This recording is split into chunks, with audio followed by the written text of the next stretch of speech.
Success അക്കാഡമിയുടെ daily current affair ഷോർട്സിലേക്ക് എല്ലാവർക്കും സ്വാഗതം. 2025 മെയ്യിൽ ഇന്തോനേഷ്യയിലെ ഏത് അഗ്നിപർവ്വതമാണ് അടുത്തിടെ പൊട്ടിത്തെറിച്ച് 0.7 മൈൽ ഉയരത്തിൽ ഒരു ചാരമേഘം പുറപ്പെടുവിച്ചത്? മൗണ്ട് ലെവോടോബി ലാക്കി.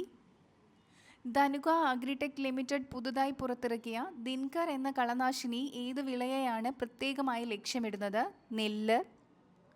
ആഭ്യന്തര മന്ത്രാലയത്തിന്റെ E0 സംരംഭത്തിന് കീഴിൽ സൈബർ കുറ്റകൃത്യ കേസുകൾ FIR ആയി സ്വയമേ രജിസ്റ്റർ ചെയ്യുന്നതിന് ഏറ്റവും കുറഞ്ഞ സാമ്പത്തിക നഷ്ടത്തുക എത്രയാണ്?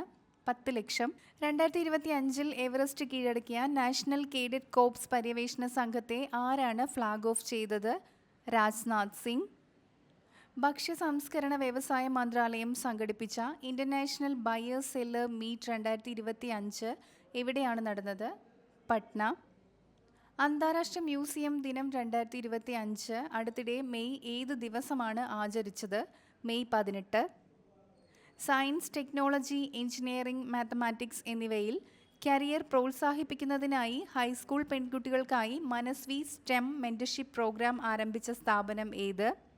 IIT ഡൽഹി. 2025 മെയ്യിൽ ലോകത്തിലെ ആദ്യത്തെ വിജയകരമായ ഹ്യൂമൻ ബ്ലാഡർ ട്രാൻസ്പ്ലാന്റ് ഏത് രാജ്യത്താണ് നടത്തിയത്? United States.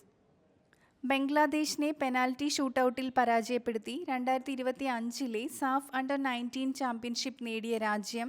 India. Khelo India beach games 2025 പ്രോഗ്രാമുകൾക്ക് വേദിയാകുന്ന ബീച്ചുകൾ ഏത്? ഖോഗ്ലയും ദിയുവും.